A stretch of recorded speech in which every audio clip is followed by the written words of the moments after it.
नमस्कार मित्रांनो, मी हेमंत. मित्रांनो, प्रेम प्रकरणातनं खून, प्रेम प्रकरणातनं मर्डर, कधी मुलींचे मर्डर, कधी मुलांचे मर्डर, ही आता आपल्या देशात नित्याची गोष्ट झाल्यासारखं दिसून येते. कारण अशीच एक अत्यंत खळबळजनक घटना समोर आलेली आहे. सुरभी नावाची एक फिजिओथेरपिस्ट, अत्यंत हुशार मुलगी, व्यवस्थित शिक्षण घेतलेलं आणि एका हॉस्पिटलमध्ये काम सुद्धा करत होती ॲज अ फिजिओथेरपिस्ट. अगदी काहीच दिवसांपूर्वी या सुरभीचा मृतदेह बेंगलोर जवळच्या एका पर्यटन स्थळावरील होमस्टेमध्ये सापडला. तिच्या सोबतही एक जण होता. पण हे प्रकरण दिसतं तितकं सोपं नाही, दिसतं तितकं साधंही नाही. ह्याच्या मागे एक पूर्ण कहाणी आहे, खळबळजनक कहाणी आहे. यामध्ये परिवार गुंतलेले आहेत आणि सर्व काही अत्यंत भयंकर आहे. गोष्टी जर वेळेवर कळल्या नाही तर त्याचे काय परिणाम होतात, किंवा चुका जर वेळेवर सुधारल्या नाही तरी त्याचे काय परिणाम होतात, ते या घटनेवरून आपल्याला समजू शकेल. सुरभी नावाची एक युवती फिजिओथेरपीचं शिक्षण घेत होती बेंगलोरमध्ये.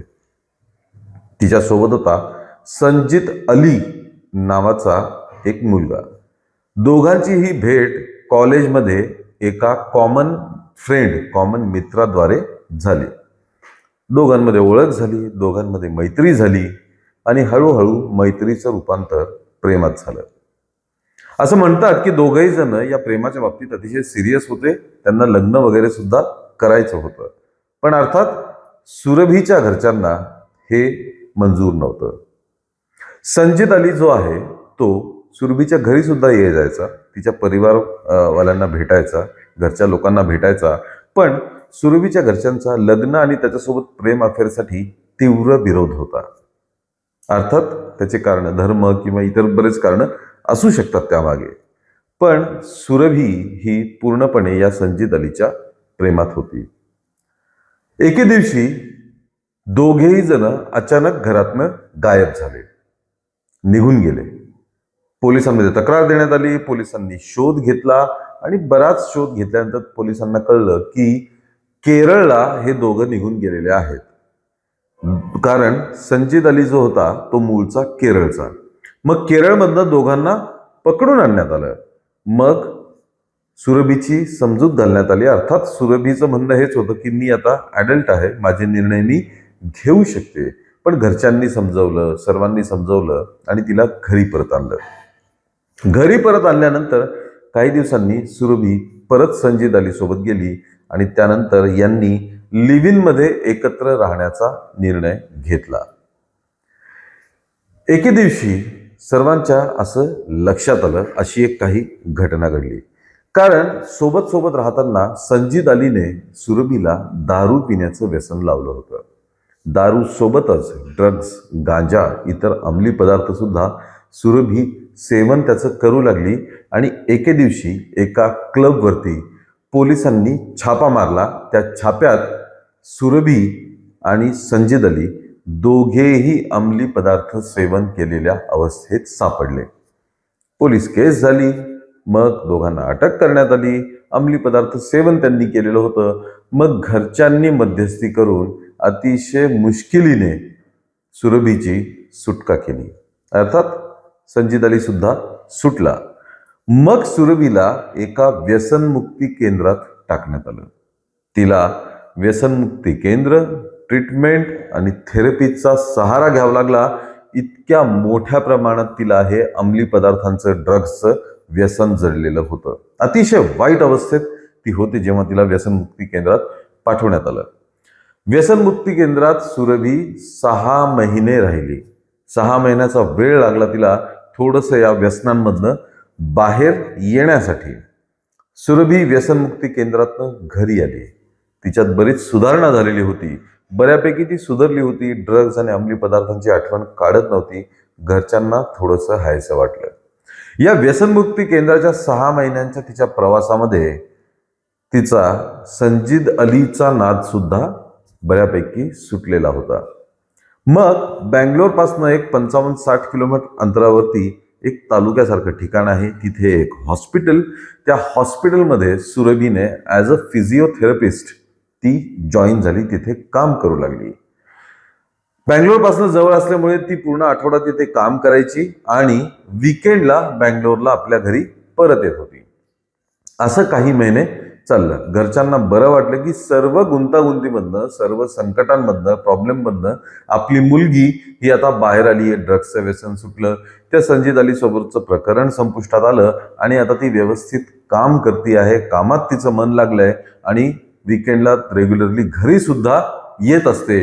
यामध्ये घरच्यांना थोडंसं समाधान होतं. त्यांना वाटलं की आता ही समस्या सुटली आहे. एका विकेंडच्या वेळी सुरभीने घरच्यांना फोन केला. तिच्या हॉस्पिटलच्या जवळच एका आश्रमात एक सत्संग होता.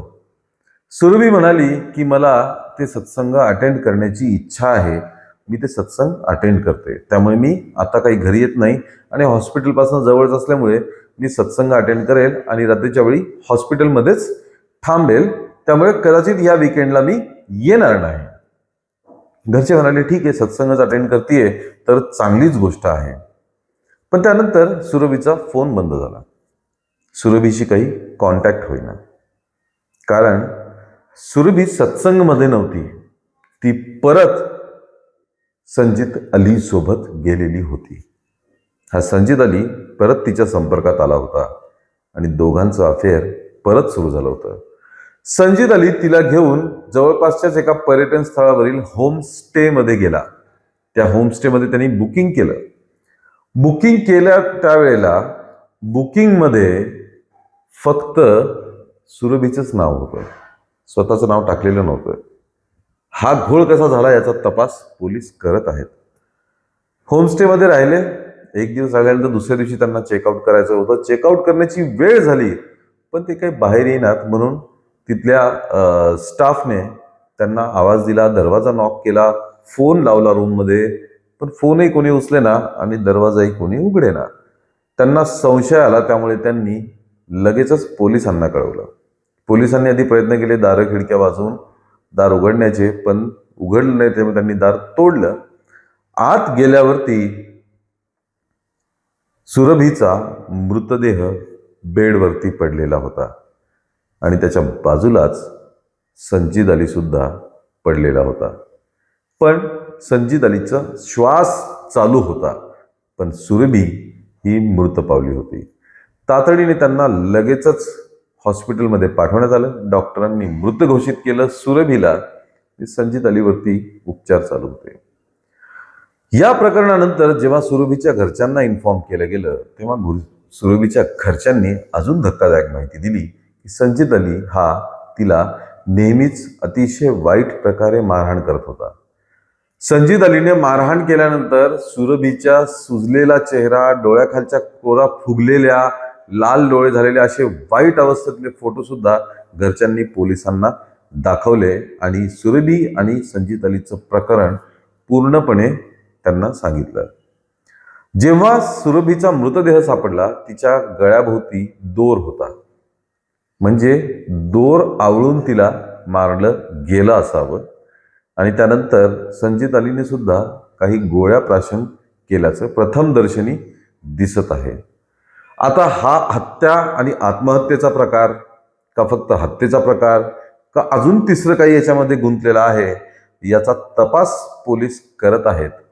पण अतिशय हुशार, सक्षम मुलगी सुरभी अंमली पदार्थांच्या आहारी गेली, पळून गेली, घरच्यांना खोटं बोलून ह्याच्यासोबत होमस्टेमध्ये राहायला आली आणि एकूणच या प्रकरणाला खळबळजनक अंत झाला असं म्हणता येईल. सुरभीच्या घरच्यांनी तक्रार दिलेली आहे, गुन्ह्याची नोंद सुद्धा झालेली आहे. पण सध्या संजीत अली हा अंडर ट्रीटमेंट आहे, कारण जेव्हा त्याला रिकवर केलं तेव्हा त्याची सुद्धा परिस्थिती अतिशय गंभीर होती. प्रथमदर्शनी असंच दिसतंय की संजीत अलीने सुरभीचा खून केला आणि त्यानंतर स्वतः सुद्धा आत्महत्या करण्याचा प्रयत्न केलेला आहे. जेव्हा संजीत अली स्टेटमेंट देण्यालायक बनेल, पोलीस त्याचं स्टेटमेंट घेतील आणि जर काही संशयास्पद आढळलं तर त्याला अटक सुद्धा होऊ शकते. पण बघूया, संजित अली सुद्धा गंभीर अवस्थेत होता, त्यामुळे तो वाचतो नाही वाचतो याबद्दल सुद्धा शंका आहेत. मित्रांनो, या सर्व प्रकरणाबद्दल तुम्हाला काय वाटतं हे नक्की कळवा. या व्हिडिओला लाईक आणि शेअर करा आणि आमच्या चॅनलला ताबडतोब सबस्क्राईब करा. धन्यवाद.